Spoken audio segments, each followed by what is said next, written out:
நம்ம கார்த்திகை தீபம் சீரியலோட இன்றைக்கான அப்டேட் என்ன அப்படிங்கிறதா இந்த வீடியோவில் நம்ம பார்க்க போகிறோங்க. நம்ம சேனலை மறக்காமல் சப்ஸ்கிரைப் பண்ணிவிடுங்க. பக்கத்தில் பெல் ஐக்கான் இருந்திருக்கும், அதையும் ப்ரெஸ் பண்ணிடுங்க. வாங்க வீடியோக்குள்ளே போகலாம். ரியா கார்த்திக் கிட்ட சொல்லி மிரட்டுறாங்க. சீக்கிரமே 24 மணி நேரத்துக்குள்ளே உன் பொண்டாட்டியை தூக்கி அவளை கொல்றேன், கத்தியால் குத்தி கொல்ல போகிறேன் அப்படின்ற மாதிரி கார்த்திக் மிரட்டுறாங்க. 24 மணி நேரம் டைம் கொடுத்துருக்கு, அதுக்குள்ளே தீபாவை நம்ம காப்பாற்றணும்னு சொல்லி கார்த்திக் தேட ஆரம்பிக்கிறாங்க. கார்த்திக் ஆல்ரெடி ரம்யா கம்பெனியில் கார்த்திக் கூட ஒர்க் பண்ணுற ஒருத்தர் கார்த்திகை பார்க்குறாங்க. கார்த்திக்கும் அவரும் தேட ஆரம்பிக்கிறாங்க ரம்யாவை. ஒரு பக்கம் ஆனந்த் அதுக்கப்புறம் அருண், ஸோ இவங்க 2 பேர் ரோட்டில் ஒரு பொண்ணு மயங்கி விழுந்து கிடக்குறாங்க. யாராக இருக்கும், தீபா இருக்குமோ அப்படின்னு சொல்லி போய் பார்க்குறாங்க. பட் அவங்க தீபாவே இல்லை. அதுக்கப்புறம் மறுபடியும் கிளம்புறாங்க. சில ரவுடிங்களை நம்ம விசாரிப்போம், அவங்களால நமக்கு தீபா பற்றின தகவல் கிடைச்சாலும் கிடைக்கும் அப்படின்னு சொல்லியிருக்காங்க.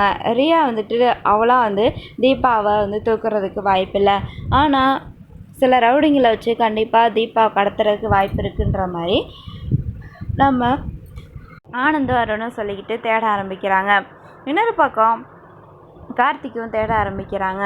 ஒரு ரவுடியை போய் பார்த்து அவனுடைய ஃபோனை பிடுங்கிட்டு வந்துடுறாங்க. ஸோ இவன் கண்டிப்பாக அந்த ரியாவோட ஆளாக தான் இருப்பான்.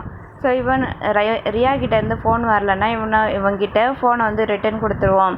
ரியா கிட்டேருந்து ஃபோன் வந்துச்சு அப்படின்னா நீ செத்தடா மாவனே அப்படின்னு சொல்லிட்டு அந்த ஃபோனை வாங்கிட்டு வராங்க அந்த ரவுடிகிட்டேருந்து. ஆல்ரெடி ரவுடிங்க நம்ம கார்த்திக்கிட்ட அடி வாங்கின அந்த ரவுடிஸ் தான். ஸோ அவங்க மேலே நம்பிக்கை இல்லாமல் அவங்க ஃபோன் வாங்கிட்டு வந்துடுறாங்க. அதுக்கப்புறம் கோவிலுக்கு போகிறாங்க. கோவிலுக்கு போயிட்டு ஒருத்தரை விசாரிக்கிறாங்க. அப்போது ஒரு அம்மாவை விசாரிக்கிறாங்க. அப்போது இந்த பொண்ணா இப்போ தான் ஒரு முகம், அது யாருன்னு தெரியல. ஆனால் அந்த அம்மா பார்த்தீங்கன்னா ஒரு கொண்டையெல்லாம் போட்டுக்கிட்டு ஒரு எப்படி பூசாரி எப்படி இருப்பாங்க அந்த மாதிரி ஒரு சாமியார் அம்மா அந்த மாதிரி சொல்லலாம். அந்த மாதிரி ஒரு அம்மா தீபா இந்த பொண்ணை கையை பிடிச்சி கூட்டிகிட்டு போனாங்க. ஆனால் அந்த அம்மா யாருன்னு தெளிவாக நாங்கள் ஃபேஸை பார்க்கல அப்படின்னு சொல்கிறாங்க அந்த கோவிலில் பார்த்த பெண்கள் எல்லாருமே. ஸோ அப்போ கார்த்திக்கு அந்த சாமியார் பொம்பளை யாராக இருக்கும் அப்படின்னு சொல்லிட்டு நம்ம கார்த்திக்கு பார்த்திங்கன்னா சந்தேகம் வருது. ஒருவேளை இந்த ரியா தான் அப்படி வேஷம் போட்டு தீபா அடையாளம் தெரியாத மாதிரி போட்டு தீபாவை கூட்டிகிட்டு போயிருப்பாளோ அப்படின்னு சொல்லி கார்த்திக்கு சந்தேகம் வருது. இன்னொரு பக்கம் நம்ம ரம்யாவும் தேடிக்கிட்டு இருக்காங்க.